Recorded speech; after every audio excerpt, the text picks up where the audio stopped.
Bonjour à tous, bienvenue à ce webinaire autour de mon espace santé dédié aux industriels et aux éditeurs. Je propose qu'on attende une petite minute avant de commencer, le temps que tout le monde nous rejoigne. En attendant un petit rappel des bonnes pratiques, n'hésitez pas à poser vos questions dans l'onglet questions. Il y aura plusieurs temps dédiés pendant ce webinaire où on se fera un plaisir de vous répondre. Si on ne peut pas répondre à toutes les questions aujourd'hui, on préparera une foire aux questions qui sera mise en ligne sur le site de l'ANS, donc isanté.gouv.fr. Voilà. Pour une meilleure lecture du support, n'hésitez pas à vous mettre en plein écran sur le petit onglet en bas à droite de votre écran.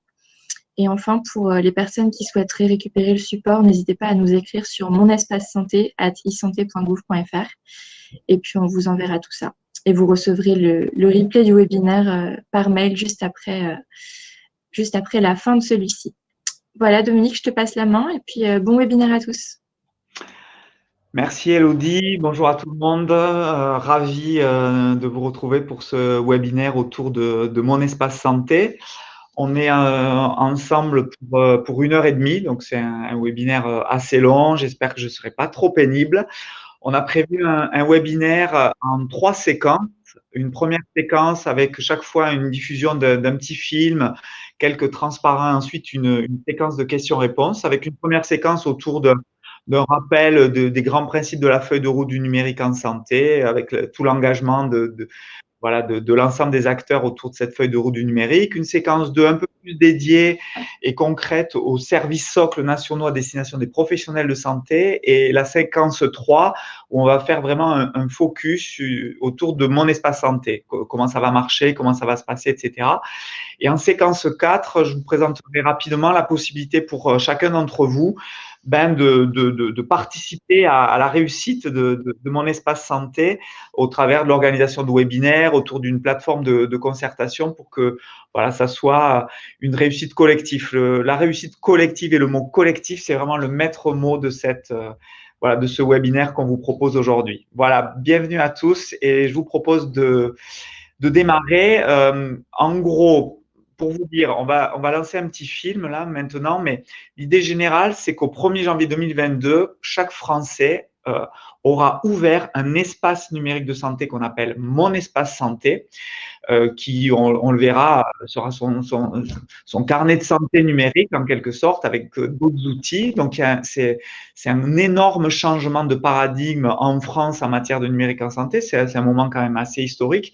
Et depuis le départ, ce à quoi on croit depuis ces 3 années euh, pendant lesquelles on a travaillé avec vous sur la feuille du numérique en santé, la feuille de route, c'est en fait, on ne pense qu'il n'y aura de réussite que collective et que c'est si les acteurs publics, les professionnels de santé, les établissements, les industriels, les startups, les associations de patients et les citoyens, on se met ensemble pour faire réussir ce grand projet national citoyen, qu'on aura une réussite collective et qu'on pourra être fiers de nous tous. Donc, ça sera le maître mot de ce webinaire, c'est le collectif, le collectif, le collectif.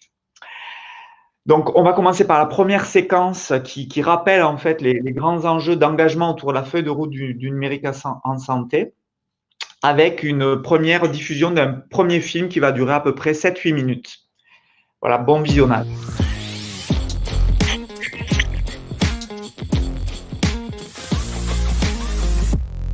C'est historique et les engagements pris sont sans précédent pour la transformation numérique de notre système de santé. Je l'ai déjà affirmé, je le redis, je renouvelle mon soutien à la feuille de route du numérique en santé, ainsi qu'à tous les acteurs qui collectivement œuvrent pour sa réussite. Alors, le numérique en santé, il n'est plus temps d'en parler, il est temps de le faire. Et nous ne faisons pas autre chose. Nous accompagnons son développement et nous renforçons la confiance dans ses usages.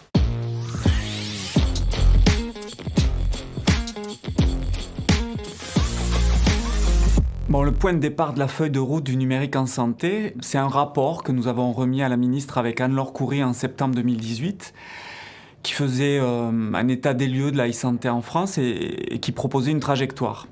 Le constat, il est sans appel, hein. Notre pays n'est pas au niveau. Les logiciels de santé ont fleuri partout dans les cabinets médicaux, à l'hôpital, mais sans référentiel commun, sans socle commun. Et le résultat, c'est que ces logiciels, ils parlent pas le même langage, ils savent pas communiquer entre eux de façon sécurisée. On dit qu'ils sont pas interopérables. Après, on a des professionnels de santé qui sont exaspérés par le manque d'ergonomie de leurs logiciels. Alors face à ce constat, la feuille de route, elle part d'une conviction profonde, qui est la nôtre. C'est qu'il n'y aura pas d'homme ou de femme providentiel, il n'y aura pas un logiciel miracle qui résoudra tous nos problèmes. La seule solution, c'est d'être enfin capable de s'engager collectivement, ensemble. On veut en France un numérique en santé qui soit humaniste. On veut que l'éthique, ça soit notre marque de fabrique. On veut un numérique en santé qui soit souverain parce qu'on n'a pas envie de finir chez les GAFA. Et puis surtout, on veut un numérique en santé citoyen, fait avec et pour les citoyens. Tous les citoyens français. Ensuite, il fallait partager une vision et pour nous, elle est claire. C'est l'État qui doit reprendre la main en faisant les référentiels et en les rendant opposables. C'est l'État qui doit construire les services socles numériques, les plateformes numériques nationales sur lesquelles tous les industriels et les startups doivent s'appuyer pour proposer des services numériques innovants et partager les données de santé. Il fallait surtout être au contact des gens, au plus proche du terrain, pour co-construire avec la totalité de l'écosystème. On a construit une charte d'engagement à cette feuille de route que la quasi-totalité des industriels de la e-santé en France ont signée. Et puis on a organisé aussi des sortes de célébrations de nos héros de terrain de la e-santé, comme les talents de la e-santé par exemple. Alors bien sûr, évidemment, il y a encore beaucoup de travail et franchement, c'est pas facile tous les jours, vous l'imaginez. Mais vraiment, ce qui est sûr, c'est qu'aujourd'hui, la e-santé en France, ça avance comme jamais. Et ce qui est certain, c'est que c'est le résultat d'une dynamique collective.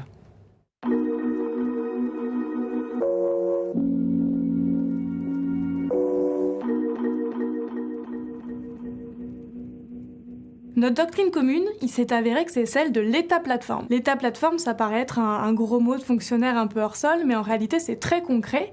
C'est tout simplement s'inspirer du mode de gouvernance d'une ville pour urbaniser les systèmes d'information en santé. Dans une ville, les pouvoirs publics, ils font deux choses.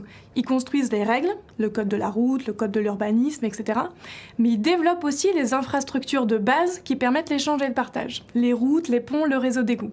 En revanche, ils laissent l'écosystème, proche du terrain, notamment privé, faire les maisons individuelles. Et leur rôle, c'est de vérifier que ces maisons, elles respectent les règles, le code de l'urbanisme, et qu'elles se raccordent aux routes, aux réseaux d'égouts, etc. Et dans le numérique en santé, c'est exactement la même chose. Nous, notre rôle, c'est de faire les règles qui prennent racine dans 3 grands piliers. Un pilier d'éthique, un pilier d'interopérabilité et un pilier de sécurité. C'est aussi de construire les infrastructures de base, les communs numériques. Et puis, on va s'assurer qu'émergent tout un tas de services numériques à valeur ajoutée métier et qui respectent les règles et qui se raccordent à nos communs numériques.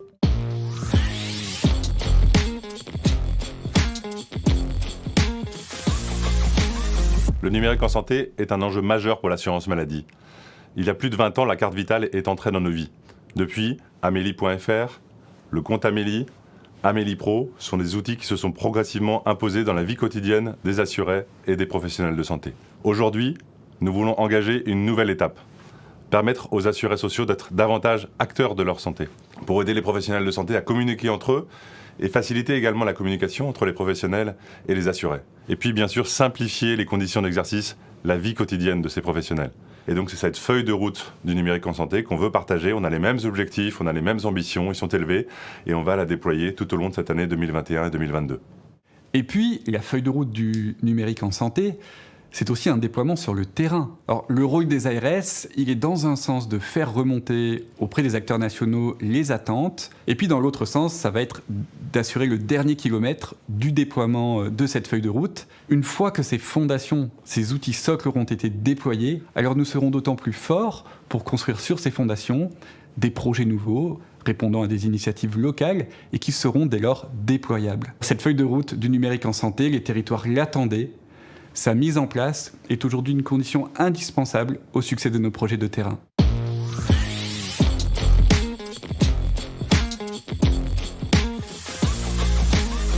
Alors, une fois qu'on a défini le pourquoi et le quoi, cette doctrine de l'État plateforme. Alors c'est quoi ? C'est une feuille de route avec 5 grandes orientations, 30 actions. C'est une doctrine technique du numérique en santé de 150 pages qui est la bible de tous les DSI et de tous les industriels, qui a été coécrite en interne avec tous les acteurs externes grâce à la plateforme Participer. Et puis il faut aussi qu'on définisse le comment. Comment, d'une part, on s'organise pour passer d'un espèce de mouvement brownien à une ruche dans lequel chacun apporte sa pierre à l'édifice. Et puis, il faut qu'on active tout un tas de leviers pour atteindre cet objectif commun. Donc, on a créé la délégation au numérique en santé, en faisant en sorte qu'elle ait une assise politique forte, en étant rattachée au ministre pour pouvoir vraiment jouer pleinement ce rôle de chef d'orchestre. On a transformé la ZIP Santé en agence du numérique en santé, avec une réorganisation. On a créé l'outil Convergence pour aligner les stratégies des acteurs nationaux et les stratégies des acteurs régionaux. On a co-construit surtout avec l'externe, via le Conseil du numérique en santé, qui est la grande messe du numérique en santé qui a lieu tous les 6 mois, via le Tour de France des régions, via les ateliers citoyens, etc. Et puis on a activé des leviers institutionnels classiques avec du coercitif via des textes réglementaires, législatifs et de l'incitatif avec des financements. Et puis des leviers un peu plus innovants avec par exemple la régulation par la donnée ou le choc de la transparence où on va indiquer tout simplement le meilleur établissement de santé qui alimente le plus de DMP.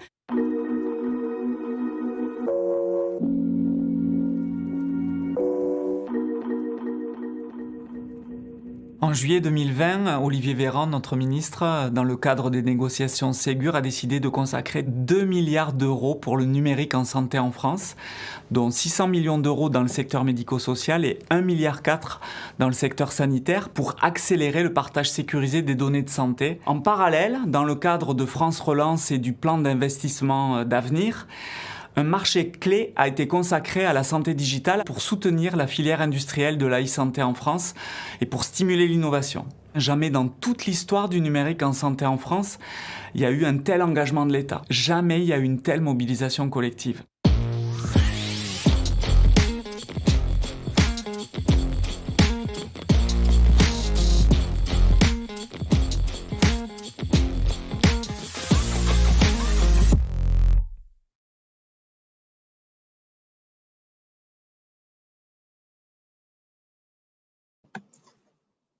On ne t'entend pas, Dominique. Ouais, si on reprend les éléments de ce film, là on va reprendre avec quelques slides les éléments clés de ce film et ensuite répondre à la première série de questions. En gros, donc pour bien fixer les idées, donc on voit qu'on est dans un temps court qui a été ultra rapide et ultra mobilisateur et ultra fédéré au niveau de l'ensemble des pouvoirs publics. Vous avez vu tous les acteurs qui parlent. En septembre 2018, donc un premier rapport qui dressait un bilan et qui proposait la feuille de route. En avril 2019, le lancement de la feuille de route très concrète avec 30 actions. Ensuite, derrière ça, on a défini un cadre, le cadre de valeur dans lequel on croit. On le dit dans le film, c'est un cadre qui soit éthique, qui soit souverain et qui soit citoyen. On veut du numérique en santé qui soit humanisme. On assure notre romantisme. On croit à ça. On croit que ça doit être notre marque de fabrique à la française et à l'européenne, le numérique en santé en France. Et on croit à cette vision qu'explique Laura Letourneau dans le film de l'État plateforme où l'État fait pas tout, mais il fait ce qui nous permet d'être souverain et ce qui permet, vu du citoyen français et vu des professionnels de santé, de garantir une logique, une souveraineté, une éthique. C'est-à-dire cette logique d'État plateforme, l'État fait les fondations comme la chape d'une maison et l'écosystème fait les services à valeur ajoutée au-dessus de cette chape et de ces fondations.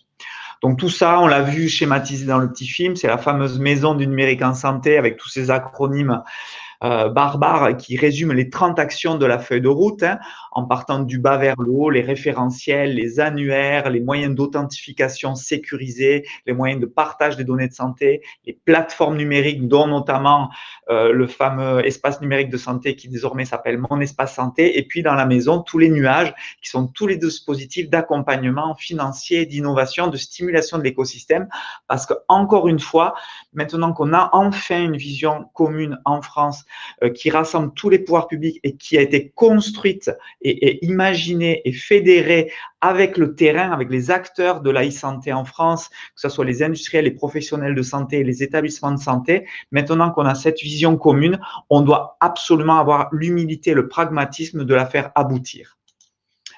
Donc, ce qui a été expliqué dans le film, c'est qu'on a d'abord construit une gouvernance, voilà, la délégation du numérique en santé que je pilote avec Laura, le conseil du numérique en santé qui est notre parlement pour qu'en fait, ça soit le plus large possible, que tout le monde puisse participer à cette réussite collective, la transformation de l'ASIP Santé en agence du numérique en santé avec une vraie articulation très, très forte avec la délégation du numérique en santé et tout un tas de comités, voilà, avec les associations de patients, les professionnels de santé, les industriels, les territoires, pour qu'en fait, on avance collectivement, parce que c'est vraiment notre croyance profonde depuis le départ. Et donc, cette réforme de la gouvernance du numérique en santé, ça y est, et maintenant, elle a été construite.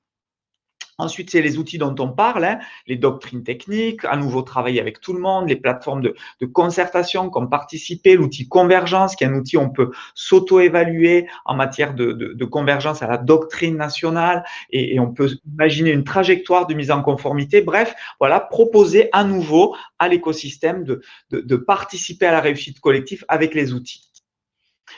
C'est derrière une vraie croyance profonde. On assume notre romantisme de croire que le numérique en santé, en France, il faut qu'il soit éthique, quoi. Et l'éthique, c'est quoi? Ben, c'est des concepts pour lesquels il y a un consensus international de justice, d'autonomie, de bienfaisance, de non-malfaisance. C'est rendre notre numérique en santé en France ou en Europe accessible à tous, facile à utiliser, qui soit écologique, qui soit responsable, qui doit pas alimenter une fracture numérique en France. En fait, on pense qu'il y aura une mobilisation en France et on réussira notre challenge ensemble si on est fidèle à nos valeurs et nos valeurs à la française, c'est ces valeurs dont on parle. Donc, c'est toute la campagne autour de pour ma santé, je dis oui au numérique. Et tout ça, ça a été travaillé pas depuis Paris en chambre, ça a été travaillé avec des acteurs de terrain qui nous aident et qui construisent avec nous tout ce cadre éthique. Donc, derrière ça, c'est plein de groupes de travail qui travaillent d'arrache-pied et pas sur des trucs hors sol, pas sur des trucs nébuleux, sur des choses très concrètes, des grilles éthiques d'auto-évaluation pour les hôpitaux, des éco-scores, des fiches en fait pour faire de l'éthique à la conception pour les logiciels qui intègrent de l'intelligence artificielle. C'est voilà, des films grand public qu'on a travaillé. C'est un gros travail qu'on va bientôt sortir autour du développement durable et de l'impact carbone en fait de l'e-santé en France avec des préconisations très pragmatiques. C'est un travail sur des codes de e-déontologie pour les professionnels de santé. Voilà, à nouveau, on croit cette dimension collective où c'est les gens de terrain qui construisent les choses et nous, pouvoir public, on est là en support, en aide, en soutien aux acteurs de terrain. C'est la croyance aussi qu'on ne fait pas une politique publique en France depuis le 7e arrondissement à Paris, mais depuis le terrain. On est allé partout en France, travailler, débattre, même s'il y avait de la controverse, co-construire avec l'ensemble des acteurs. On a fait le tour de France, de toutes les régions de l'e-santé en France pour imaginer et construire cette feuille de route pour qu'elle colle le plus possible aux attentes de terrain, mais aussi avec la philosophie du terrain. Ça a été aussi la volonté de vraiment être très citoyen, très orienté citoyen. On le dit depuis le départ de cette feuille de route, c'est rappelé dans le film. On croit qu'on ne doit pas rester juste entre nous, professionnels de la profession du secteur santé, mais que ce qu'on fait in fine, c'est pour les gens, c'est pour les citoyens, c'est pour les patients, c'est pour les usagers. Donc, on a fait des ateliers citoyens un peu partout en France, dans des métropoles, dans des territoires reculés, avec des populations geeks, d'autres qui n'étaient pas du tout à l'aise avec le numérique, avec des populations en difficulté. On a imaginé et construit des sondages d'opinion pour être sûr qu'on ne se plantait pas en fait dans l'orientation qu'on donnait autour du numérique en santé par rapport aux attentes réelles des Français. Avec, voilà, tous ces rapports sont rendus publics. On a fait des assises citoyennes où ce sont les patients, les citoyens qui ont exprimé ce qu'ils voulaient. Et nous, on était spectateurs, on était dans la salle et c'était vraiment les gens de la vie de tous les jours qui disaient ce qu'ils voulaient pas. Et puis là, en juin 2021, on va lancer un comité citoyen qui sera un comité de référence qui va nous accompagner au long cours avec des associations de patients, avec des citoyens tirés au sort qui vont co-construire avec nous le détail de tous les écrans de mon espace santé et pour poser avec nous tous les garde-fous, toutes les orientations pour qu'en fait, on ne décide pas à la place des gens, mais que les gens ils soient partie prenante en fait de ce numérique en santé en France. C'est aussi la volonté de tout faire pour que l'écosystème, pour que les industriels, pour que les start-upers, pour que les éditeurs s'engagent et construisent avec nous cette feuille de route du numérique en santé. C'est avec notamment la publication d'une charte pour la e-santé qui a été aujourd'hui signée par 410 industriels. C'est la plateforme Genius, qui est une plateforme qui a été travaillée avec les incubateurs, les startups, les accélérateurs pour construire un vrai portail qui rende accessible, lisible la politique publique, les aides au financement, les labellisations, les référentiels auxquels doivent se conformer les startups et tout notre écosystème industriel en France. C'est des célébrations comme les talents de l'e-santé qui a été un moment que j'ai adoré. C'était presque émouvant en fait de voir en fait tous nos petits héros de l'e-santé en France être enfin mis à l'honneur. C'est une volonté aussi d'avoir une feuille de route dédiée au médico-social, qui est une déclinaison avec les mêmes principes, les mêmes valeurs, la même logique d'État plateforme et des services socles dans le secteur médico-social, travailler à nouveau avec les gens de terrain, avec un premier programme d'amorçage qu'on appelle le programme ESMS numérique, avec 170 projets déposés pour en tout 8000 établissements médico-sociaux qui vont être financés. Avec un premier appel à financement d'innovation qui s'appelle l'appel à financement Structure 3.0 qu'on a voulu d'abord consacrer au secteur médico-social, une fois n'est pas coutume. Voilà, c'est quand même super d'imaginer qu'on ait des EHPAD 3.0 en France. Et puis, c'est la perspective de la généralisation de ce grand programme de transformation numérique du secteur médico-social dans le cadre du Ségur numérique avec 600 millions d'euros qui sont consacrés entre 2021 et 2025 pour informatiser et numériser en fait dans ce cadre éthique qu'on construit avec le terrain, à environ 70%, c'est ça notre cible en tout cas, des établissements médico-sociaux en France, et à nouveau travailler avec des gens de terrain qui nous accompagnent et qui définissent la stratégie avec nous. C'est aussi la volonté de reprendre un petit peu pied et être à nouveau un acteur européen fort en France et de plus avoir à rougir de la politique du numérique en santé en France pour participer à tous les groupes de travail pour harmoniser les politiques en matière de e-santé en Europe, travailler au groupe de prescription, aux standards, aux normalisations, porter aussi notre culture, porter aussi notre vision et surtout harmoniser pour qu'on puisse se construire dans une perspective moyen terme un numérique en santé européen cohérent. Donc, vous voyez que tout ça, évidemment, on est comme tout le monde, on a été très impacté par la crise sanitaire et comme l'ensemble des professionnels de santé, des établissements de santé et des industriels, on a participé, nous aussi, côté pouvoir public, à la construction de grands systèmes d'information utiles pour la crise Covid, avec le grand système SIDEP de collecte des tests de biologie, avec santé.fr, qui est la plateforme qui ensuite fait un renvoi vers les plateformes de rendez-vous pour la vaccination, avec l'application Tous Anti-Covid, avec l'application Mes Conseils Covid qui donne des conseils personnalisés, et avec le système, évidemment, vaccin Covid construit par l'assurance maladie. On a, nous aussi, été très impactés par cette crise. On a essayé de répondre présent comme l'ensemble des Français et des professionnels de santé, les industriels de notre pays. Et malgré tout, malgré cette crise Covid et malgré cet impact-là, on est déterminé depuis le premier jour pour respecter à la semaine près les engagements qu'on a pris dans cette feuille de route et que nos 30 actions soient délivrées dans les temps, dans un planning qui est très court, puisque je le rappelle, ce sont 30 actions concrètes entre mi-2019 et mi-2022 et on est suffisamment obsessionnel pour respecter à la semaine près les engagements qu'on avait pris devant vous tous. Voilà, en gros, ce premier temps, c'était un temps pour montrer, vous rappeler juste l'engagement et voir tout ce qu'on a construit ensemble. Et je vous propose, avant de passer à la séquence 2, de répondre à quelques questions-réponses sur cette première partie du webinaire autour de l'engagement et de cette feuille de route du numérique en santé. Alors, pas beaucoup de questions pour l'instant, mais ça viendra avec la suite de la présentation. On nous demande le lien pour récupérer le document pour les DSI, cité par Laura dans le film. Le lien sur les DSI.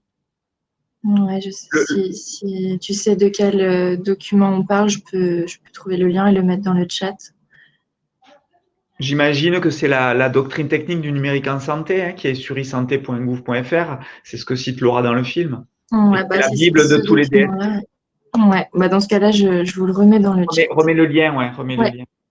Pas de souci. Voilà, sinon pas d'autres questions sur cette partie-là, des questions pour récupérer le support et le replay, donc j'ai déjà répondu. Dans ce cas-là, je te propose qu'on passe directement à la séquence 2 et puis comme ça, on aura plus de temps pour les autres questions après.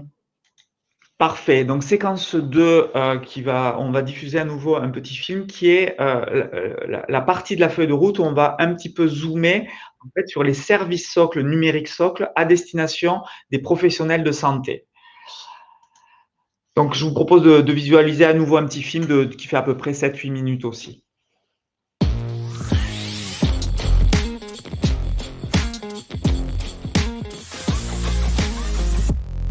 Les professionnels de santé sont particulièrement exigeants dans 2 domaines. Tout d'abord, ils demandent aux éditeurs que les logiciels soient intelligents et assurent aisément de multiples fonctions, comme la saisie de l'accès rapide aux informations du patient, les échanges et le partage dans la coordination des soins, ou encore l'accès immédiat aux données du patient via son espace numérique de santé. En même temps, il demande que soit garantie la protection et la portabilité des données, la traçabilité des accès, la sécurité du système d'information et l'hébergement des données.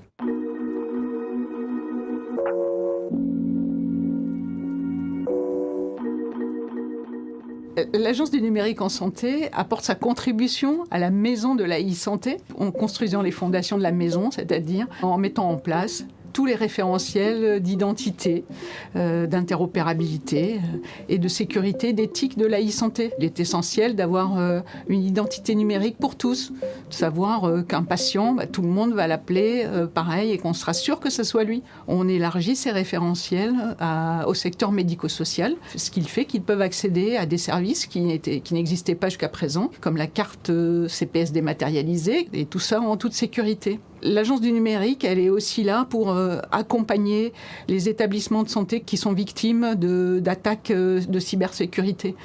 En effet, depuis quelques années, on a un observatoire, on partage les bonnes pratiques et on les aide à résoudre leurs incidents de sécurité en relation avec l'ANSSI. On essaye d'appuyer, d'être à l'accompagnement des acteurs du numérique. On met en place des outils pour les aider. On a des experts qui permettent de répondre à leurs questions, des webinaires, des formations. Donc tout cela, on le fait dans un esprit de co-construire avec eux ce numérique en santé parce qu'on sait que l'adhésion à ce numérique en santé ne sera forte que si tout le monde y a contribué. C'est ce qu'on essaye de faire tous les jours.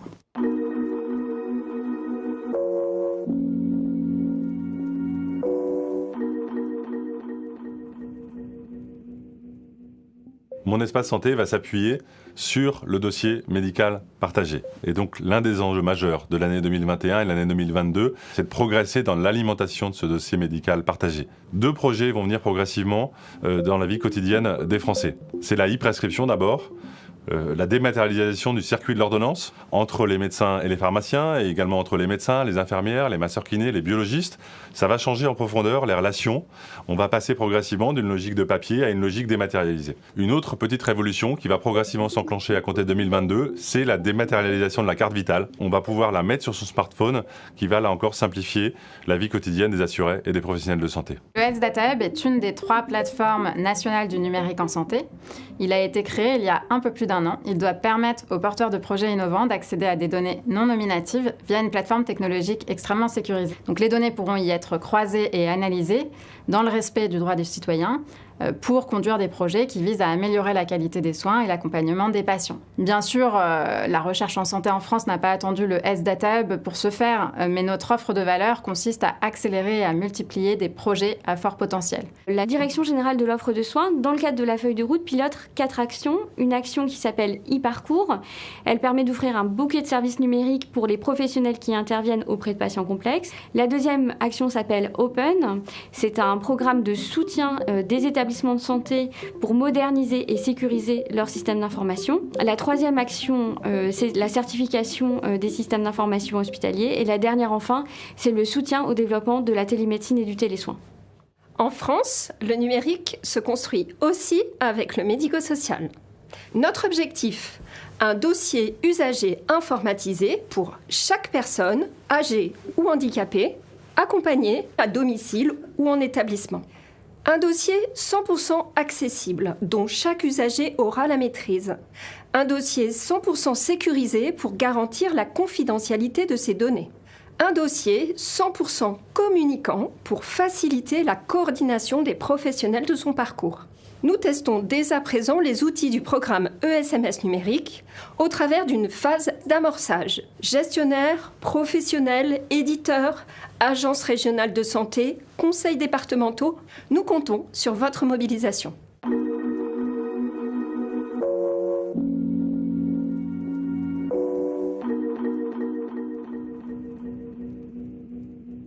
Alors vraiment, du fond du cœur, j'ai envie de remercier tous ces agents publics, tous ces professionnels de santé, tous ces établissements, ces start-up, les associations de patients, les industriels qui chaque jour sur le terrain, souvent dans l'ombre d'ailleurs, font avancer ces sujets et en fait font progresser notre pays. Tout ne sera pas parfait, mi-2022, à la fin de cette feuille de route, il y aura encore beaucoup de travail. Mais ce dont je suis sûr, c'est qu'il y aura un avant et un après cette feuille de route.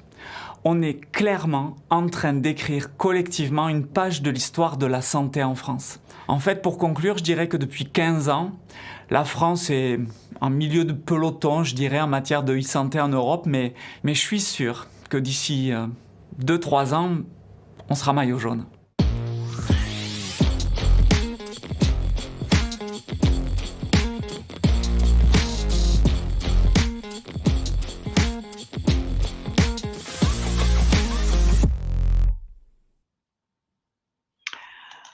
Alors, pour reprendre ce qui vient d'être dit dans ce deuxième film sur la refonte des services socles et référentiels socles à destination des professionnels de santé, donc pour rentrer un petit peu plus dans le détail, donc ce qui a été reconstruit, vous avez toutes les dates sur ces transparents qui seront accessibles aussi pour vous tous en post-webinaire. Donc, c'est le référentiel de sécurité, ce qu'on appelle la PGSSI, refondu, intégrant par exemple le référentiel de force probante des documents santé, un travail sur la refonte des référentiels d'identité électronique des acteurs et des patients dans le contrôle, avec leur contrôle d'accès, qui était un point très important. Le cas d'interopérabilité avec des nouvelles spécifications, avec des évolutions. La construction enfin en France d'un serveur multiterminologie pour enfin publier nos terminologies de santé dans un cadre un peu unifié. C'est l'évolution du RPPS dans ce qu'on appelle le RPPS+, pour enregistrer l'ensemble des acteurs en fait dans un annuaire national accessible gratuitement en API pour tous les logiciels de santé. C'est l'unification de ce qu'on appelle le répertoire opérationnel des ressources qui décrit en fait l'offre de soins sur les territoires, ce qu'on appelle le ROR. Tous ces modules un peu obscurs et qui est le travail de l'homme, qui est la chape de la maison de la e-santé. En fait, tout ça, ça avance à marche forcée. C'est la volonté d'avancer depuis le premier jour de la feuille de route et pas juste depuis quelques semaines sur les sujets de cybervigilance. On sait qu'on est super vulnérable en France partout dans nos systèmes d'information. Donc, c'est mobiliser, c'est mettre en place une cellule d'accompagnement pilotée par l'Agence du numérique en santé avec ce qu'on appelle le CERT santé pour faire de la prévention et de l'accompagnement en post-incident pour avoir des outils de déclaration d'événements indésirables. C'est bien sûr un service socle qu'on attendait depuis 20 ans en France et qui enfin existe désormais, qui doit désormais être déployé dans la totalité des logiciels en France. C'est l'identité nationale de santé, quand même, être capable de parler de façon sécurisée du même patient en France dès lors qu'on enregistre quelqu'un dans un logiciel de santé. C'est la ICPS, voilà, c'est quand même, on n'allait pas rester encore 15 ans de plus avec une carte en plastoc qui était la carte CPS. Ouais, il faut avancer. Donc voilà, avec le boom du Covid qui a permis de déployer cette ICPS avec une brique technique indispensable et qui doit être déployée dans tous les logiciels de France qu'on appelle Pro Santé Connect, qui est une sorte de jeton d'authentification sécurisé pour unifier, pour rendre homogène la façon dont on se connecte, on s'identifie dans les logiciels de santé en France et que ça ne soit pas voilà, un petit peu le bazar.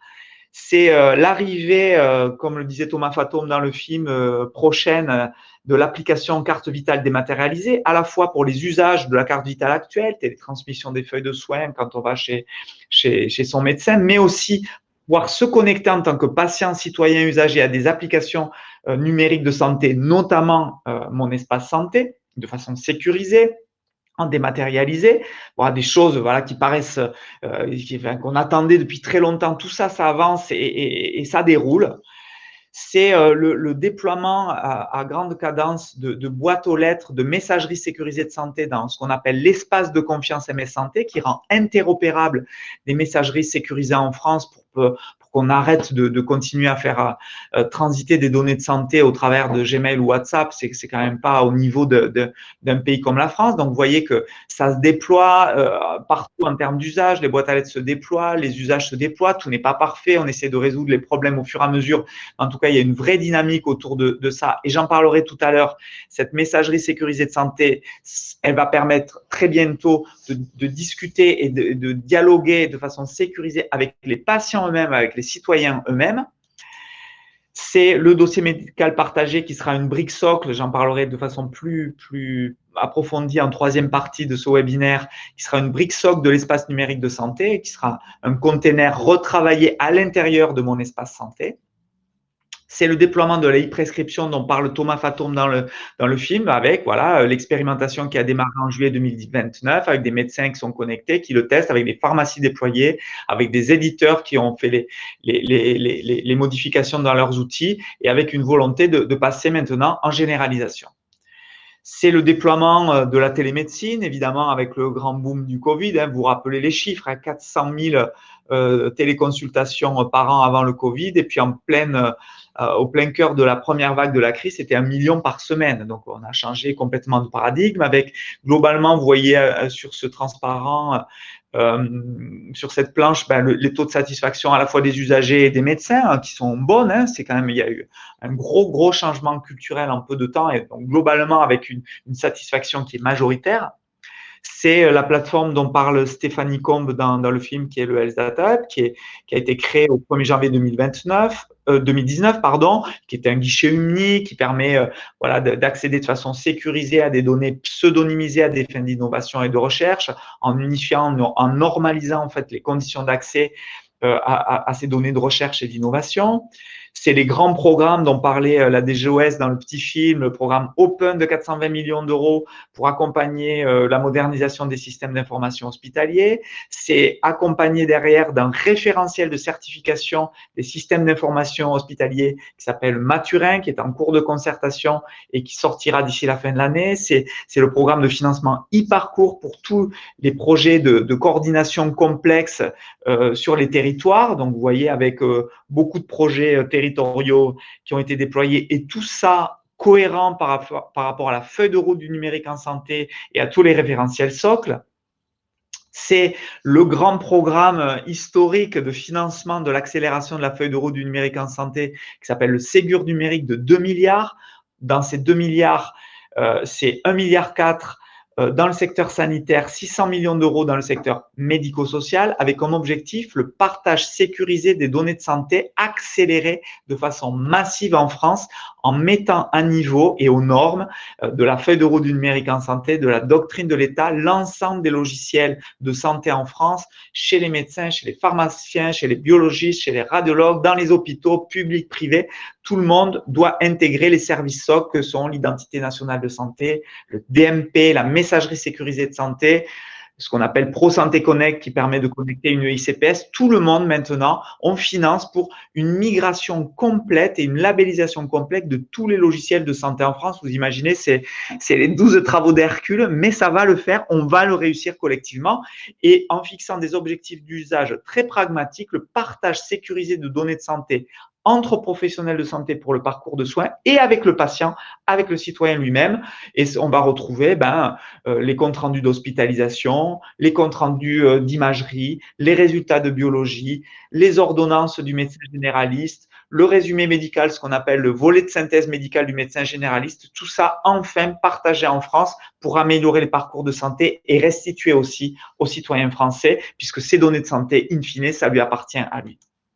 C'est aussi un autre programme de financement autour de la stratégie France Relance où, comme ça a été dit dans les films, En fait, la santé digitale, et on est super content de ça, a été retenue comme marché clé pour soutenir notre filière industrielle, nos startups, pour construire une souveraineté sanitaire en France, pour améliorer notre système de santé avec un appel à manifestation d'intérêt et derrière des financements pour soutenir notre filière industrielle, nos startups, nos éditeurs, pour construire une souveraineté et de l'innovation dans le numérique en santé en France. Voilà en gros sur cette deuxième séquence, avant d'aborder la troisième séquence qui était l'objet plus précis de ce séminaire autour de mon espace santé. Je vous propose de faire une petite pause de questions-réponses sur cette deuxième partie des services socles à destination des professionnels de santé.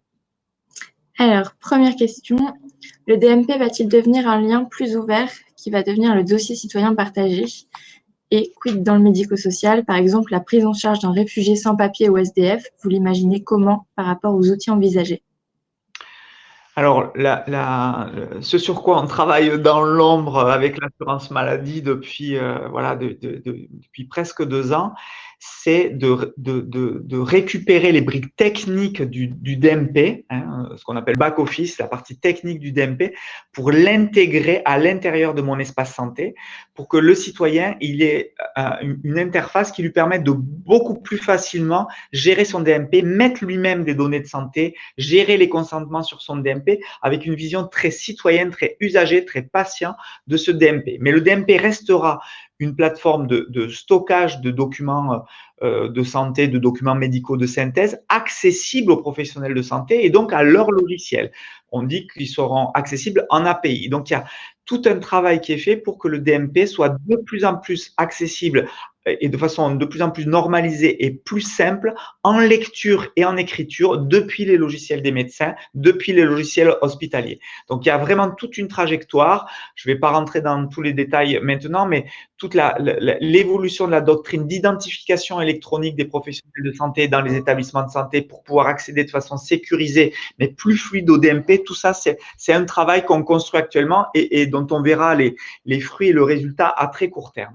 Sur le côté engagement de l'ensemble des citoyens français, l'espace numérique de santé et mon espace santé, c'est destiné à l'ensemble des citoyens français depuis leur naissance jusqu'à leur mort, s'ils le souhaitent, en tout cas, on va en reparler tout à l'heure.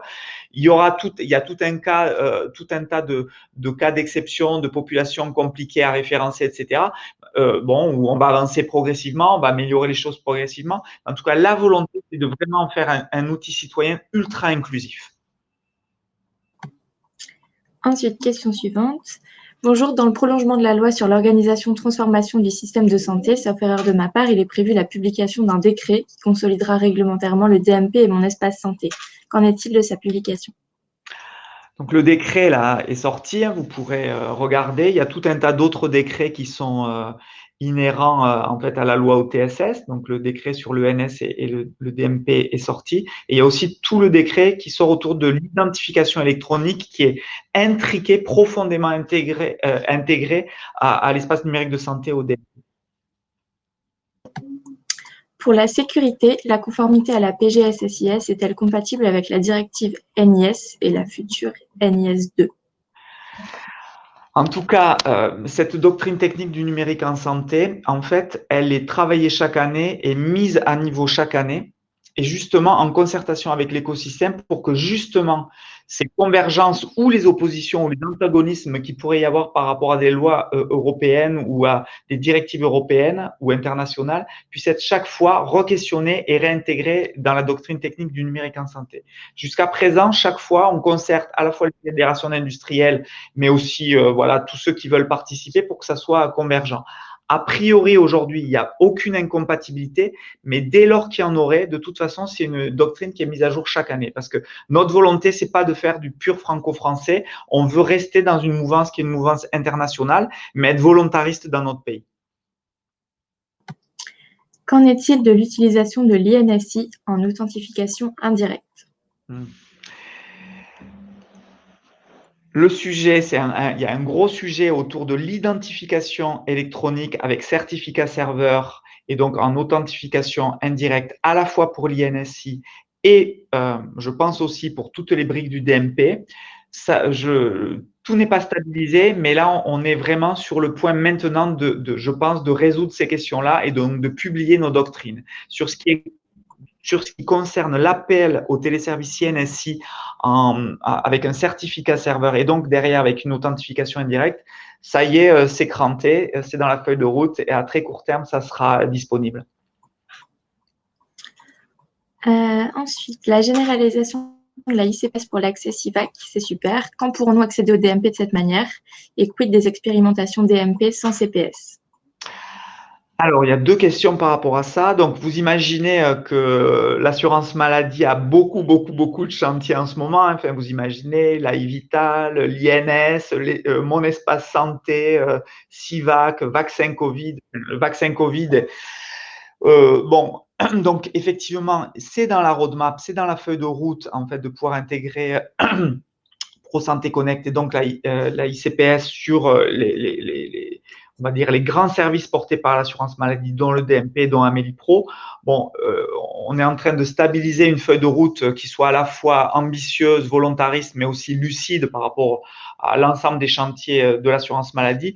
Et voilà, très prochainement, on publiera cette feuille de route. Voilà, je pense que d'ici, on va dire septembre, on aura une lisibilité claire qu'on rendra publique à l'ensemble de l'écosystème. La deuxième question, pardon, Élodie. Alors, c'était quid des expérimentations DMP sans CPS? Alors, sur les expérimentations, ce qu'on appelle en mode R, AIR, voilà, l'assurance maladie, le CNDA ont certifié en fait tout un tas de solutions qui sont en train de se déployer dans pas mal d'établissements de santé. J'en connais quelques-uns qui sont en train de l'expérimenter. Donc, ça peut être une possibilité, ce mode R, qui a des avantages et des inconvénients, mais qui quand même fluidifie via un certificat serveur l'accès au DMP en authentification indirecte. Donc, on a encore peut-être d'autres idées qu'on va bientôt partager avec l'écosystème dans le cadre de la doctrine technique du numérique en santé pour essayer de simplifier encore ce fameux mode R. Voilà, c'est en cours d'instruction, en discussion avec la CNIL, avec l'assurance maladie. Bientôt, ça va être mis en concertation. Quand prévoyez-vous la méthode de certificat serveur pour appeler le téléservice de l'INS? Là, c'est dans les 2-3 mois, ça va être cranté, ça. Est-ce que la HAD et autres instruments médicaux connectés sont inclus dans la stratégie globale de mon espace santé? On va reparler juste après, mais en gros, pour faire une réponse très concrète, tout dispositif numérique à destination d'un citoyen, d'un patient, d'un usager qui a vocation, prévention, diagnostic, soins, organisation de son parcours social ou médico-social, a vocation à être éligible dans mon espace santé. Donc, dans des outils numériques, par exemple d'HAD, pour lesquels il y aurait un portail patient, ben, en fait, c'est potentiellement éligible à rejoindre mon espace santé. L'appli carte vitale a-t-elle pour vocation de remplacer la carte vitale et à quelle échéance voyez-vous la carte vitale physique, plastique disparaître?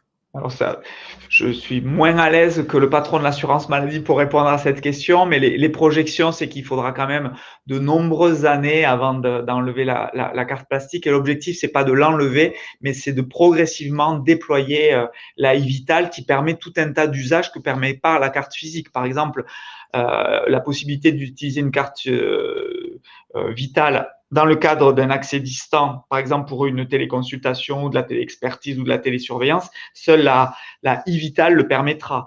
Avoir sur son smartphone mon espace santé et pouvoir se connecter de façon sécurisée, seule la e-Vital va permettre de le faire et pas une carte vitale physique. Mais on pense qu'il y aura un temps assez long d'enrôlement de l'ensemble des citoyens français. Vous imaginez le chantier. Donc, je ne saurais pas vous donner un chiffre exact, chiffre en année, mais il faudra plusieurs années probablement. Merci Dominique, il y a encore beaucoup de questions. On ne pourra pas répondre à tout aujourd'hui malheureusement, mais on vous fera une réponse écrite qu'on mettra en ligne sur isanté.gouv.fr. Dominique, je te propose qu'on passe à la séquence 3. Alors, séquence 3, on va rentrer maintenant dans mon espace santé, qui est une action clé de la feuille de route du numérique en santé. Donc, je vous propose à nouveau de regarder un petit film, voilà, de 7-8 minutes à nouveau, puis après, on va rentrer dans les détails.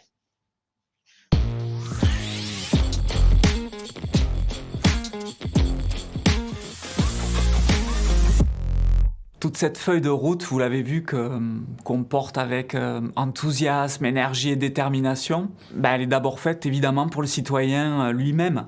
Et donc, pour aller au bout de nos idées, de nos convictions, il fallait construire un outil, une plateforme, un espace numérique de santé pour que chaque personne puisse être acteur de sa santé au travers du numérique en gérant ses données de santé, pour la prévention, pour organiser son parcours de soins, pour faire de la télémédecine.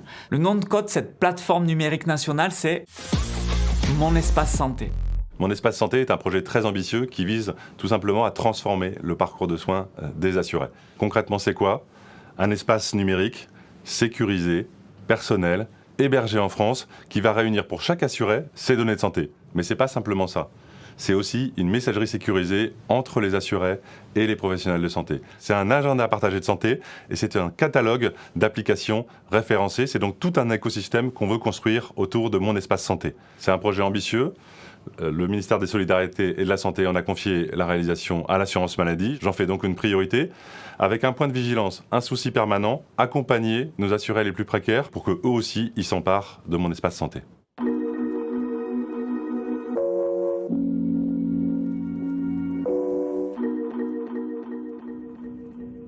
Avec la création de Mon Espace Santé, mettant le patient au cœur du dispositif, en lui permettant d'être un véritable acteur de sa santé, tout autant que de l'ensemble du système, la stratégie numérique en santé donne un nouvel élan à la démocratie sanitaire. Créer du lien pour que chaque usager de la santé se sente soutenu et accompagné.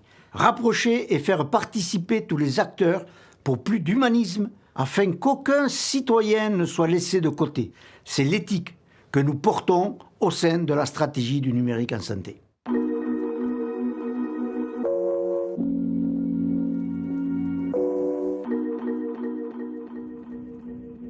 Et c'est aussi pour ça qu'il nous tient à cœur de donner la parole aux usagers, aux citoyens, pour construire Mon Espace Santé, mais aussi pour toutes les actions de la feuille de route. Depuis 2019, on met en place des ateliers citoyens qui nous permettent de poser des questions aux usagers sur leurs usages du numérique en santé, faire en sorte que Mon Espace Santé s'inscrive dans ces usages. On a aussi mené une enquête l'été dernier auprès de plus de 2000 personnes et qui nous a permis de savoir qu'en fait, 8 personnes sur 10 étaient prêtes à utiliser Mon Espace Santé. 80% des personnes interrogées se disent rassurées qu'un tel service soit développé par le service public. Et en 2021, pour encore plus appliquer la démocratie sanitaire aux enjeux du numérique, nous allons lancer un comité citoyen d'une forme nouvelle, en associant des usagers tirés au sort, mais aussi des associations de patients. Il participera à la construction de Mon Espace Santé et de ses différentes fonctionnalités. Notre objectif est d'ouvrir ce nouveau service public numérique à tous,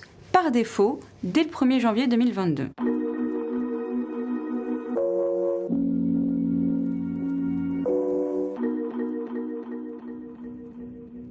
Notre fil d'Ariane, à chaque étape de l'élaboration de Mon Espace Santé, est d'associer les patients afin de nous assurer qu'ils répondent bien à leurs besoins. Pour illustrer les nombreuses possibilités offertes par Mon Espace Santé, prenons un exemple. Celui d'une patiente diabétique qui a une fracture opérée de la cheville, qui déménage et qui du coup se retrouve prise en charge par un nouveau médecin traitant. Grâce à Mon Espace Santé, cette patiente pourra facilement partager son historique médical avec son nouveau médecin. Dans son dossier médical, elle peut renseigner des informations sur son parcours, son historique. En les photographiant, elle peut déposer des documents médicaux qu'elle a chez elle, tels que son compte-rendu d'hospitalisation, son compte-rendu opératoire lors de la fracture de sa cheville. Pour y trouver les résultats de son bilan de diabète, il lui suffit de demander à son diabétologue qui lui transmettra ces informations grâce à la messagerie sécurisée de Mon Espace Santé. Elle pourra les déposer dans son dossier médical. Dans le cas d'ailleurs de son suivi de diabète, la patiente pourra intégrer automatiquement dans son dossier médical les informations de mesure de la glycémie prises par son lecteur de glycémie connecté, à condition que ce lecteur soit connecté à une application référencée dans le catalogue de services en santé de Mon Espace Santé. Il lui suffit alors juste de choisir l'application, de donner son accord pour le transfert d'informations. Elle peut également commencer à remplir son carnet de vaccination électronique que le médecin pourra aussi compléter si besoin. Ainsi, son nouveau médecin traitant disposera de toutes les informations nécessaires pour la prendre en charge. Bien plus que les informations médicales, Mon Espace Santé propose aussi des outils qui permettent d'organiser son parcours de santé. Grâce à Mon Espace Santé, elle aura automatiquement accès depuis un seul agenda sécurisé à tous les rendez-vous médicaux pris avec les différents professionnels de santé qui la prennent en charge. Dans un premier temps, Mon Espace Santé sera testé à l'été 2021 par la population de 3 départements, où chaque usager recevra alors un courriel ou un courrier personnel de l'assurance maladie lui expliquant comment activer Mon Espace Santé. Les retours de ces premiers utilisateurs nous permettront d'améliorer le produit avant sa généralisation à toute la population à partir de janvier 2022. L'assurance maladie accompagnera au plus près les assurés dans leur prise en main de Mon Espace Santé.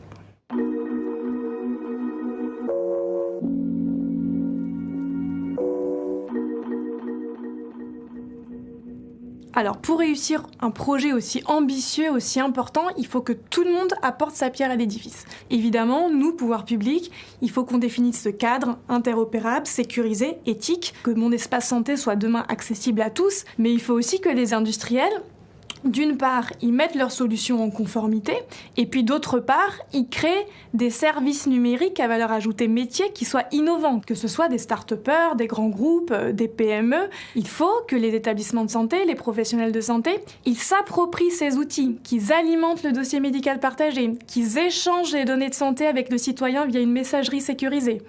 Et puis, il faut enfin que les patients, les associations de patients, les citoyens se saisissent de Mon Espace Santé, se l'approprient, qu'ils aident leurs concitoyens à se l'approprier quand ils sont plus éloignés du numérique, pour qu'enfin tous, on soit acteurs de notre santé. C'est indispensable parce que si on échoue, d'autres le feront à notre place. C'est vraiment là notre souveraineté numérique qui est en jeu et derrière la modernisation du système de santé dans un cadre de valeurs qui nous semble à nous, société, citoyens, acceptable. Donc on n'y arrivera pas sans vous et on compte vraiment sur vous et vous pouvez compter sur nous.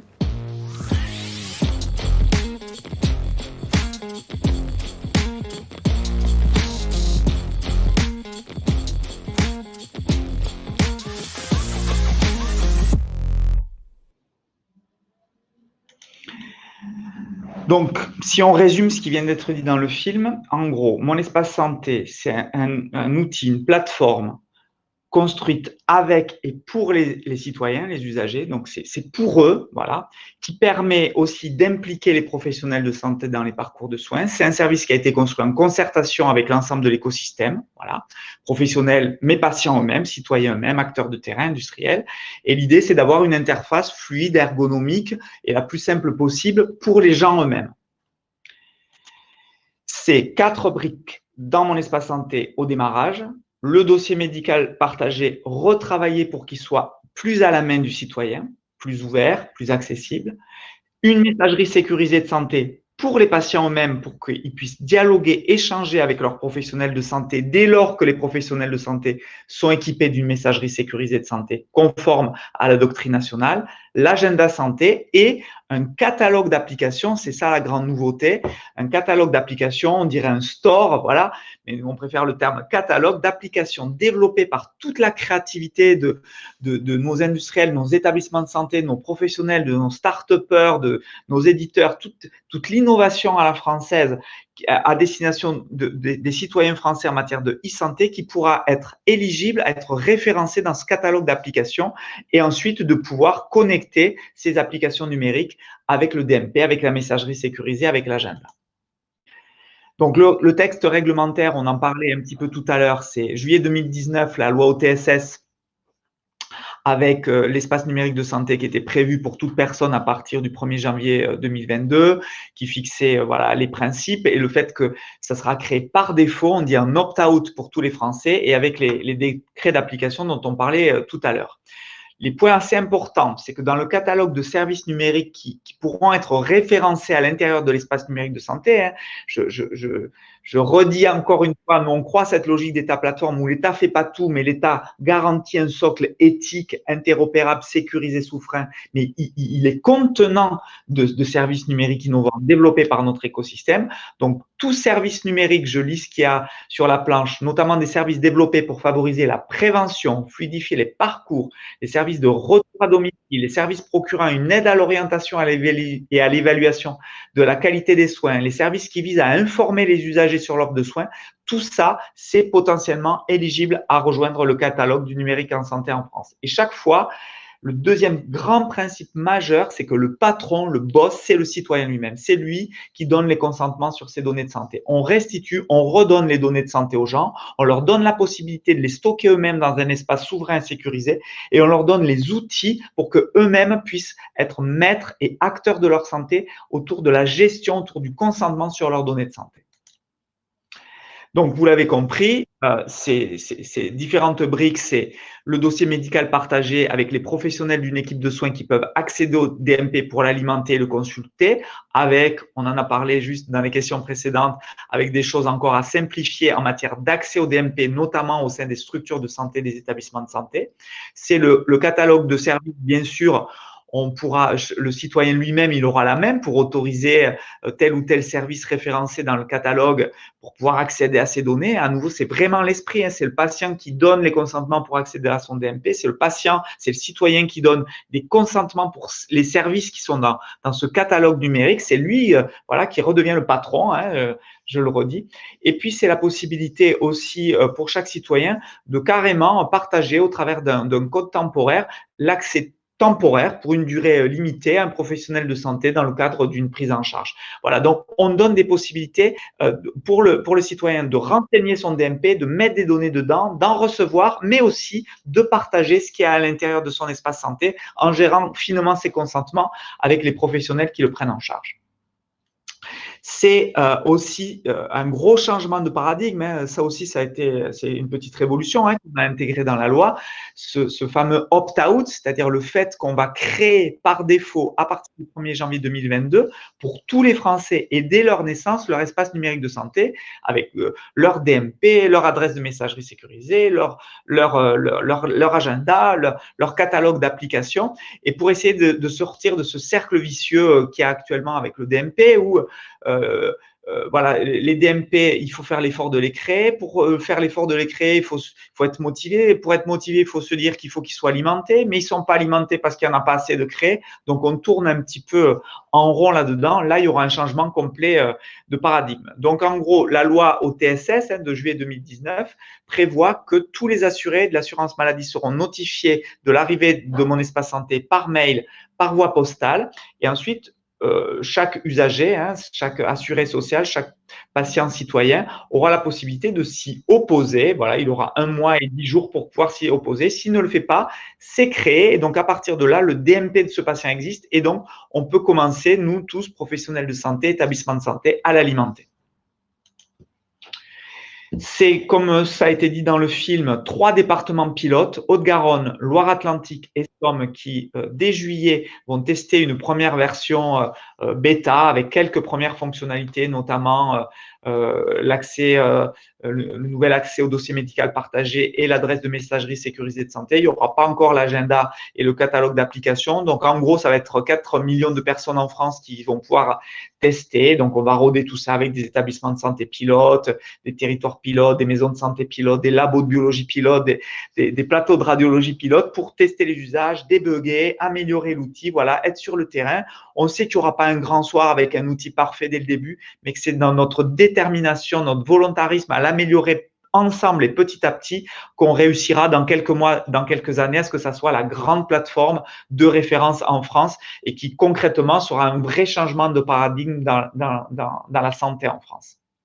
Et donc avec ce fameux opt-out au 1er janvier 2022 et les 3 départements pilotes dès le mois de juillet.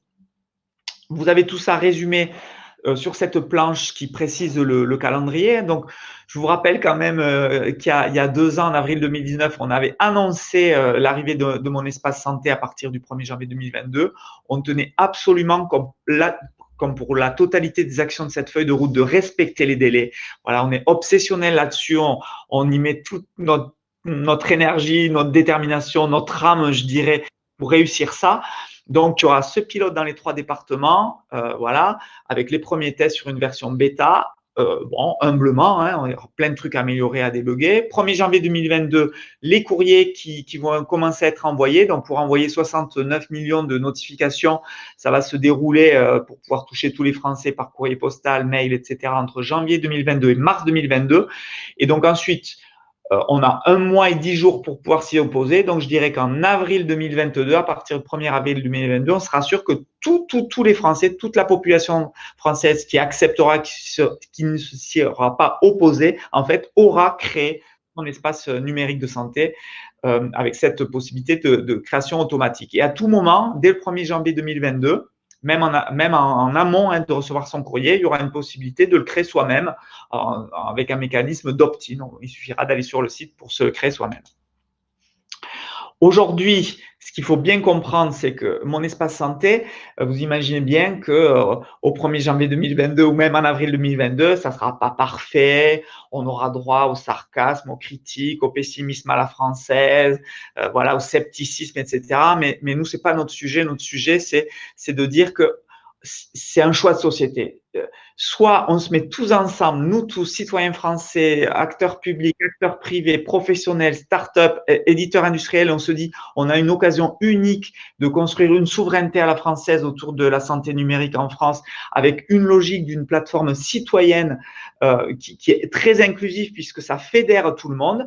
Au démarrage, il n'y aura pas toutes les données dedans, puisque grâce au programme Ségur numérique à la feuille de route, de mois en mois, on va labelliser et connecter tous les logiciels de santé en France, des médecins, des pharmaciens, des hôpitaux, du sanitaire, du médico-social, de la biologie, de la radiologie. Donc, il faudra voilà, quelques mois, quelques années, voilà, je dirais 18-24 mois pour arriver à ce que ça soit totalement alimenté en continu. Donc, au démarrage, le citoyen, on va l'inciter à remplir lui-même aussi avec ses antécédents, ses allergies, ses personnes de confiance, son cercle de soins, ses directives anticipées, tout ça.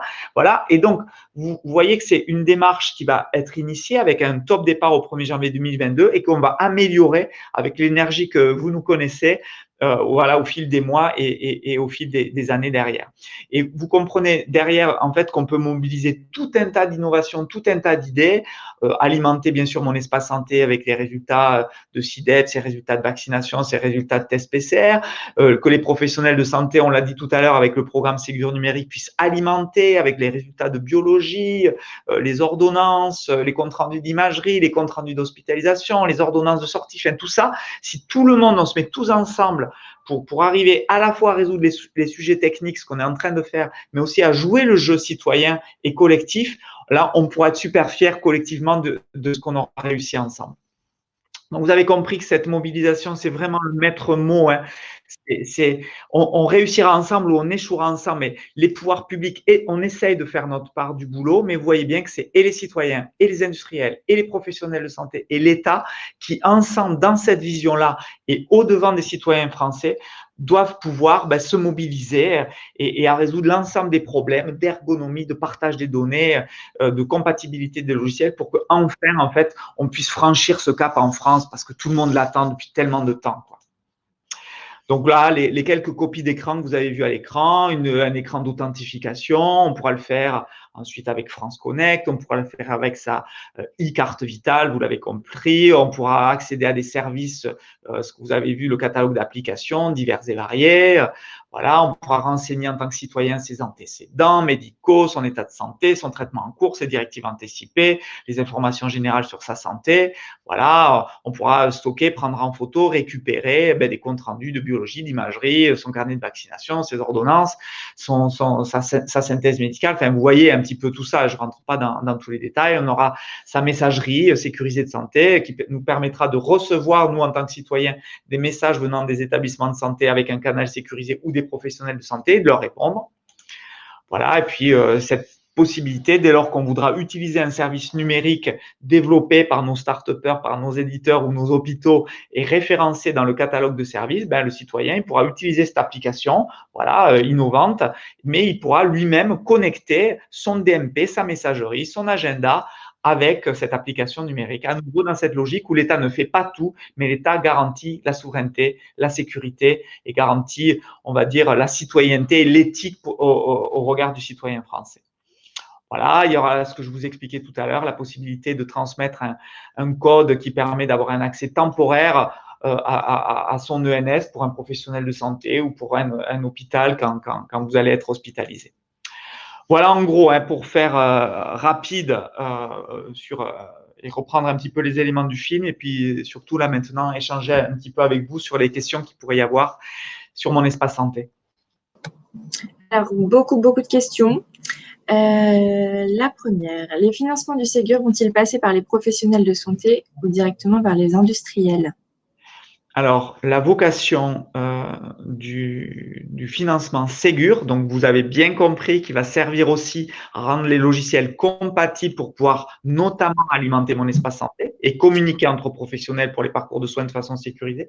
Il y aura une enveloppe qui est fléchée sur l'équipement. Donc, l'équipement logiciel, c'est des financements qui, in fine, sont fléchés pour les industriels. Et il y aura ensuite une enveloppe de financement dédiée à l'usage. Il y en aura pour les établissements de santé et il y en aura pour les professionnels de santé. Et destiné à inciter, à soutenir et à être incitatif pour le partage des données de santé. Donc, enveloppe équipement, mise à niveau des logiciels compatibles avec toutes les briques socles pour alimenter notamment mon espace santé et les parcours de soins numériques pour le partage de données de santé et ensuite du financement à l'usage pour les professionnels établissements de santé. Ouvrir mon espace santé par défaut à tous, ça veut dire quoi? Que chaque citoyen y consent par défaut? En fait, concrètement, pour répéter le mécanisme, un courrier va nous être envoyé, à nous tous les Français, en commençant par les 3 départements pilotes à partir de juillet et puis pour tous les autres à partir du 1er janvier 2022. On recevra un courrier, une notification, un mail en nous disant, bon voilà, on va vous créer votre espace numérique de santé. Voilà. Vous avez 1 mois et 10 jours pour vous y opposer. Si vous vous y opposez, c'est pas créé. Si vous ne vous y opposez pas, votre espace sera créé, donc il pourra commencer à être alimenté par les professionnels de santé qui vous soignent. Et si jamais au bout de 3-4 mois, vous décidez finalement de l'utiliser, vous aurez probablement des données qui seront déjà disponibles sur votre santé. Et c'est ce qu'on appelle le mécanisme d'opt-out, c'est le terme anglais. Et ça c'est une grosse révolution en fait dans la loi. Ensuite, si mon espace santé permet aux citoyens et professionnels de santé d'utiliser la MS Santé pour échanger et partager des documents ou encore de prendre des rendez-vous en ligne via un agenda, comment les plateformes industrielles de e-santé qui proposent ces services doivent se positionner par rapport à mon espace santé? Alors, dans les plateformes industrielles qui existent, souvent, il y a une vue professionnelle de santé, il y a une vue patient. La vue patient, elle peut être considérée comme une application, comme un logiciel, comme un site web ou une app qui est potentiellement éligible à rejoindre le catalogue de services de mon espace santé. Dès lors que vous êtes éligible, que votre application, donc le point d'entrée patient, est éligible à rejoindre le catalogue de services, à ce moment-là, dans le référencement de votre application, on regardera avec vous, avec l'industriel, avec l'éditeur qui le développe, en fait, quelles données de santé gérées par votre application ont vocation à être envoyées dans le DMP, quels événements santé ont vocation à être envoyés dans l'agenda de mon espace santé et quel, on va dire, type de notification ou informations ont vocation à être envoyés via la messagerie sécurisée de santé.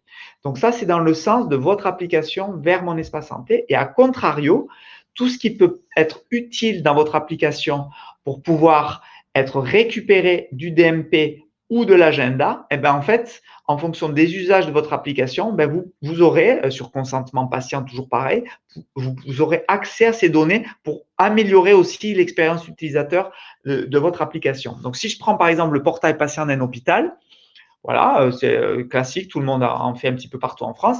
Si le portail patient d'un hôpital a vocation à rejoindre le catalogue de services de mon espace santé, à ce moment-là, il faudra bien instruire avec cette application les données qui sont déjà dans mon espace santé pour essayer d'éviter en fait de demander aux patients de ressaisir la même information qui serait déjà dans mon espace santé et que vous puissiez la récupérer.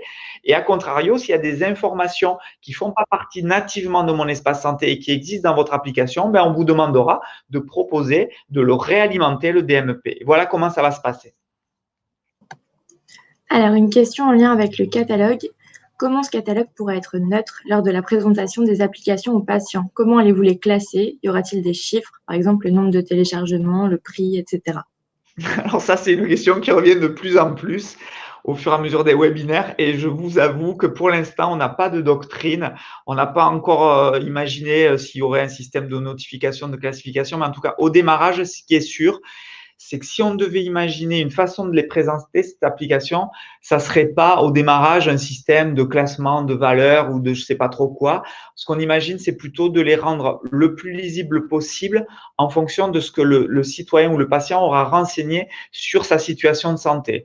Si par exemple, on arrive à repérer qu'un patient est diabétique, ben, on lui fera des préconisations plus rapidement, on rendra plus rapidement accessibles les applications diabète. Bon, voilà, c'est ce genre de choses qu'on imagine. Donc aujourd'hui, il n'y a pas de doctrine, c'est un sujet assez délicat et qu'il va falloir qu'on travaille, mais aujourd'hui, on n'a pas de présupposés par rapport à ça. Quid de l'adoption par les professionnels de santé? Comment les accompagner dans ce changement de culture et d'exercice fort? Eh ben, je compte sur tout le monde. Je compte sur les industriels, je compte sur les early adopters des professionnels de santé, je compte sur le volontarisme des pouvoirs publics et je compte aussi sur les patients eux-mêmes qui, dès lors qu'ils auront fait l'effort de remplir leur espace numérique de santé, ben, de dire aux médecins, ben, ça serait super quand même que vous me l'envoyiez maintenant automatiquement dans mon espace santé, mon ordonnance ou ma lettre ou mon certificat, qui demande à leur hôpital quand même, ça serait bien que vous me l'envoyiez automatiquement, mon compte rendu d'hospitalisation. Donc, ce qu'on veut, c'est créer quelque chose de collectif, qu'il y ait une sorte d'engagement collectif et comme dans tout changement, hein, dans toute conduite du changement, ben, il y aura les premiers adopteurs, il y aura les réticents, il y aura les contre, etc. Et puis, il y aura petit à petit, voilà ce qu'on espère, dès lors qu'on garantit ce cadre éthique, ben, un engagement progressif. Ça, c'est le premier point. Le deuxième point, c'est qu'on y compte aussi par le financement. Hein. Le Ségur, c'est quand même de l'argent hein, que met l'État pour accompagner les professionnels de santé à ce qu'ils jouent le jeu du partage des données de santé. Et puis, clairement, hein, on le dit depuis le début de la feuille de route, ça va être opposable, hein, ça va être clairement une obligation de partager les données de santé dans le cadre d'un parcours de soins avec son patient. Et donc, les financements publics, hein, par exemple le financement IFAC pour les établissements de santé, ben, sera aussi conditionné au fait que l'établissement de santé, par exemple, joue le jeu du partage des données de santé via le DMP ou via la messagerie sécurisée de santé. Donc, on compte sur l'engagement collectif, on compte sur les financements et on fait tout pour être très incitatif, mais il y aura aussi un volet assez volontariste et aussi coercitif quand il le faudra. Quels sont les prérequis pour les industriels pour être listés dans le catalogue d'applications de Mon Espace Santé? Alors, il y a eu un premier appel à candidature en décembre dernier, en décembre 2020, où on a sélectionné 30 industriels, 30 applications pour travailler justement sur le processus de référencement avec eux, justement pour pas faire quelque chose qui soit hors sol. Donc, voilà, il y a eu 30 industriels avec lesquels on travaille sur tous les détails de référencement pour qu'à la fois on puisse garantir une éthique, une sécurité, mais que ça soit quelque chose d'accessible, de lucide, parce que notre volonté, c'est d'être très inclusif. On veut pas un espace numérique de santé élitiste où il y aurait 4 applications qui se battent en duel. On veut vraiment que ça soit très inclusif et très ouvert. Donc là, on est en train d'articuler les choses et donc, en gros, il y aura une première mise à concertation publique sur les principes de référencement qu'on imagine et qu'on a travaillé avec ces 30 industriels dans le courant de l'été pour une stabilisation à l'automne. Et donc, dès l'automne, vous pourrez, en fonction de ce principe de référencement, ce référentiel, en fait, candidater à partir du 1er janvier 2022. Voilà ça. Et encore une fois, on souhaite vraiment faire quelque chose qui soit très inclusif. La réussite, c'est pas une réussite de Happy Few. La réussite, en France, si on arrive à faire décoller ce numérique en santé, c'est si on arrive à être très inclusif. Alors, la question d'après, c'est pas une question, mais je vais la lire quand même. C'est quand on ne fait rien qu'on a le moins de critiques. Ne vous inquiétez pas. Bravo pour votre dynamisme, conviction et ambition. Question d'après. Les solutions proposées dans la boutique de Mon Espace Santé sont-elles toutes gratuites ou peut-on y vendre des services? Alors, pour l'instant, il n'y a rien d'inscrit dans la loi ou dans une doctrine X ou Y qui interdirait qu'il y ait une application payante. Le sujet, n'a pas été interdit. On n'a pas fermé. Il n'y a pas un interdit absolu par rapport à ça. Donc, je ne dis pas que la doctrine ne pourrait pas évoluer dans les prochains mois ou dans les prochaines années, mais pour l'instant, encore une fois, on veut rester très ouvert par rapport aux différentes solutions proposées aux citoyens. Quel avenir pour les projets régionaux comme Mon Cisra ou autres? Ces initiatives vont-elles être remplacées à terme par Mon Espace Santé? En fait, l'idée générale, c'est que les portails patients, qu'ils soient à l'échelle d'un établissement de santé ou d'un territoire, hein, comme par exemple Mon Cisra, en fait, ils ont vocation à proposer des services nouveaux, innovants, qui ne seraient pas dans Mon Espace Santé. Mon Espace Santé n'a pas vocation de faire l'alpha et l'oméga de tous les services numériques de santé du monde. Ce n'est pas l'État qui va se mettre à tout développer, les services de prévention pour l'insuffisance cardiaque, la femme enceinte, le diabétique, le porteur de valve chirurgicale. Enfin, ce n'est pas possible. Par contre, Mon Espace Santé, c'est un socle. C'est à nouveau cette vision de l'État où fait les fondations. Et donc, pour moi, l'avenir de ces outils régionaux, de ces portails patients régionaux, c'est de proposer des services à valeur ajoutée en étant référencés dans le catalogue d'applications de Mon Espace Santé et en recréant pas les mêmes fonctionnalités, mais en proposant des fonctionnalités innovantes. Et en fait, c'est comme ça qu'on va tirer vers le haut et qu'on va créer de l'innovation et des usages. C'est pas avec chaque territoire, chaque ville, chaque logiciel qui réinvente la roue. On pose un socle commun et à partir de là, lâchez-vous, quoi. Soyez innovants, créez de la valeur ajoutée. Je propose qu'on réponde à une dernière question avant de passer à la dernière partie. Confirmez-vous que Mon Espace Santé allégera à terme la charge administrative dans les hôpitaux, cliniques et facilitera les process d'admission? Alors, la cible, imaginez un cas d'usage avec Mon Espace Santé dans le monde où on a réussi à ce que l'hôpital ait lui-même mis à niveau et mis aux normes son logiciel, le logiciel de l'hôpital, son dossier patient, son dossier de soins, et qu'il soit compatible avec le DMP, compatible avec la messagerie sécurisée de santé, et donc qui permette cette interaction avec Mon Espace Santé, donc l'espace numérique de son patient qui est hospitalisé. Imaginez le cas d'usage. En amont d'une hospitalisation, lorsque vous faites la préadmission ou la gestion prévisionnelle du patient pour une admission, vous lui dites n'oubliez pas de remplir votre espace santé parce que ça va nous permettre d'anticiper en fait votre prise en charge. Donc, imaginez que tout était bien fait du côté du patient, qu'il ait mis ses derniers résultats de bio, son traitement en cours, qu'il ait renseigné ses allergies, ses consentements, sa personne de confiance, ses directives anticipées. Si vous pouvez accéder à tout ça en amont d'une hospitalisation, vous pouvez travailler et préparer le dossier, notamment le questionnaire d'admission infirmier, notamment tout pour la préparation de la prise en charge, très en amont. Donc, vous imaginez les gains d'efficience qu'on peut avoir et en sortie, dire aux patients, tout le compte rendu d'hospice, on vous le restitue dans votre espace numérique.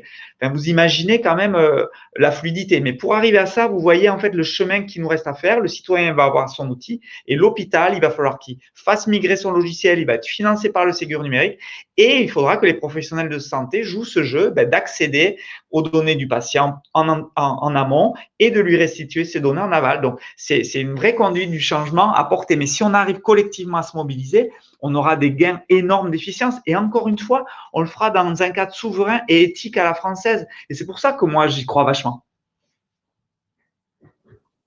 Merci Dominique. Je te propose qu'on passe à la dernière séquence et si jamais il nous reste que quelques minutes à la fin, on reprendra quelques questions. Très bien. Donc, dernière partie, c'est vous dire que vous-même, si vous êtes motivé, si vous avez envie de mobiliser votre écosystème ou de proposer des idées, parce qu'on est très très loin d'avoir la science infuse par rapport à toutes les idées pour faire réussir Mon Espace Santé. En fait, l'idée, c'est que moi, on va essayer de déployer, mais pas nous tout seuls, nous et vous, des webinaires. Donc, si vous avez envie d'organiser votre propre webinaire pour parler de ça avec votre communauté, contactez-nous, vous allez sur le site réussirmonespacesanté.fr, vous nous contactez, on vous donnera tout le kit d'organisation et on peut même être là en support si vous voulez organiser, animer une communauté, si vous avez envie d'être partie prenante en fait de ce sujet et acteur de ça. L'idée, c'est que on propose aussi à tous, si c'est pas organiser un webinaire qui vous intéresse, si vous avez juste envie de donner des idées, les proposer. Donc, vous allez sur le site, le lien qui est en bas de cette planche, et Elodie va vous le mettre en copie dans le chat là, de la visio, on vous propose de répondre à un sondage où là, on va vous proposer, non pas de dire ça vous plaît pas rester à ce niveau-là, mais qu'est-ce que vous pouvez imaginer de nouveau, qu'est-ce qui pourrait être un facteur clé de succès, qu'est-ce que vous pourriez apporter, qu'est-ce que vous nous préconisez, pour que vraiment on puisse bénéficier de toutes les idées, de toute la dynamique et de l'engagement de tout un chacun. Voilà, en gros, donc on vous mettra sur le dernier slide les liens, et Elodie vous le copie dans le chat. Mais l'idée, c'est que là, on vous donne l'opportunité, en tout cas, si ça vous fait envie, si vous en avez la motivation, d'être vous-même acteur de cette réussite via ce sondage et via aussi l'organisation de webinaires pour engager votre communauté. Je vous ai mis les liens dans le chat, donc n'hésitez pas à participer, à nous écrire, on vous répondra. Peut-être on peut prendre une ou deux questions encore, Dominique, si tu veux. Au-delà des portails, les dossiers régionaux stockent des données régionales. Ces dossiers régionaux vont-ils devenir inutiles, sauf cas d'usage très particulier et clairement identifié? Si oui, seront-ils démontés? Alors, ce qui est sûr, c'est que les plateformes régionales dans la vision qui était la vision qu'on appelait le programme TSN, donc Territoire de Santé Numérique, ce n'est plus du tout la doctrine nationale. La doctrine nationale, c'est que plateforme régionale ou outils de l'hôpital ou outils du médecin, tout le monde doit s'appuyer sur les mêmes services socles nationaux. L'identité nationale de santé, le répertoire partagé des professionnels de santé, le ROR national, les briques clés, la messagerie sécurisée de santé, le DMP, toutes ces briques socles, elles sont nationales. Donc, une plateforme régionale n'a plus vocation à réinventer ça. Donc, toutes les plateformes, régionales, elles sont en cours de migration pour pas reconstruire ces briques socles, mais pour s'appuyer sur les briques socles nationales. Donc, le futur d'une application et d'une plateforme régionale numérique de santé, elle a vocation à adresser les parcours complexes, parce que c'est pas possible qu'au national, on imagine tous les parcours de santé complexes dans les territoires. Et donc, tout le programme e-parcours qui a vocation à aider à la construction d'outils de coordination régionaux, ce e-parcours, ça, c'est totalement légitime parce que ça doit être collé au terrain et sur les territoires. Mais ce e-parcours et ces programmes de coordination et ces plateformes de coordination régionales, elles ont l'obligation de s'appuyer sur les services socles nationaux. C'est ça la doctrine. Ensuite, tous les professionnels de santé auront-ils accès au même niveau d'information ou l'accès est-il gradué en fonction de leur métier? Alors, il y a actuellement, pour ceux il y a ceux qui connaissent parfaitement le sujet et ceux qui connaissent un petit peu moins, juste vous dire que depuis le départ, sur le DMEP, en fait, il y a ce qu'on appelle une matrice d'habilitation historique et qui définit en fait quel type de professionnel de santé a accès à quel type de document. Donc, c'est comme ça qu'aujourd'hui, le DMP a toujours été implémenté. Donc, actuellement, il est implémenté de cette façon-là avec ses droits d'accès. Donc, c'est ce qu'on appelle la matrice d'habilitation du DMP. Vous regardez sur le web, c'est disponible sur isanté.gouv.fr. Notre volonté, quand même, c'est de retravailler sur cette matrice d'habilitation pour rendre le DMP de plus en plus accessible à l'ensemble des acteurs de santé qui participent au parcours de soins. Donc, on a une volonté de rendre le DMP de plus en plus accessible pour l'ensemble des professionnels de santé. Après la création de mon espace santé, le citoyen peut-il refermer son compte ou refuser d'utiliser les fonctionnalités? Oui, bien sûr. Bien sûr.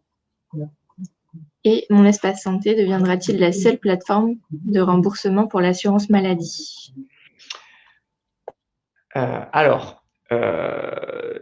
Aujourd'hui, j'imagine que la question sous-jacente, c'est si une application numérique était remboursée, un dispositif médical connecté était remboursé, et probablement que les outils de télémédecine, de télésurveillance dans le futur, mais de plus d'applications de digital thérapeutique, d'outils de prévention, d'outils de détection précoce de maladies, etc.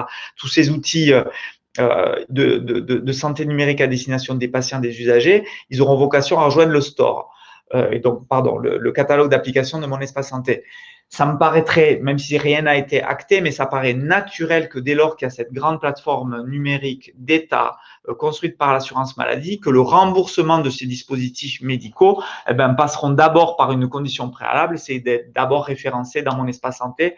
Ça paraît être, sinon aujourd'hui décidé, au moins relativement légitime en termes de perspective. La médecine du travail sera-t-elle intégrée dans le système ? Alors, la médecine du travail, vous savez, il y a eu tous les textes qui rendent la possibilité, puisque c'est très récent, ce sujet d'accès au DMP pour la médecine du travail. À nouveau, ce qui doit être, donc le principe d'accès au DMP pour la médecine du travail a été voté récemment. Ce qu'il va falloir vraiment travailler, c'est le sujet du consentement patient et du cas d'usage. Donc ça, c'est des sujets qui sont en cours de définir très finement, en fait, comment les accès médecins du travail pourront être gérés en consentement par le patient lui-même. Merci Dominique. Écoutez, il est 12h59. Je propose qu'on s'arrête là sur ce webinaire. Merci à tous pour votre participation, pour vos questions. Comme je vous le disais, on répondra à toutes les questions qui n'ont pas été traitées par écrit. Vous allez recevoir d'ici quelques minutes le replay par mail. Et si vous voulez les vidéos et les slides, n'hésitez pas à nous écrire sur monespacesanté@isanté.gouv.fr. Je vous souhaite un bon appétit et Dominique, je te laisse le petit mot de la fin. Ouais, le petit mot de la fin, juste vous dire qu'on a quand même une occasion en or d'avoir un grand projet national positif, optimiste, pragmatique, ambitieux, souverain, éthique, humaniste à la française, et que c'est pas un homme ou une femme providentielle qui va le réussir. On a l'occasion de se mobiliser ensemble pour le réussir. Donc, mon message, c'est loupons pas cette occasion, quoi. Merci à tous et puis à très vite. Merci Elodie, merci à tous.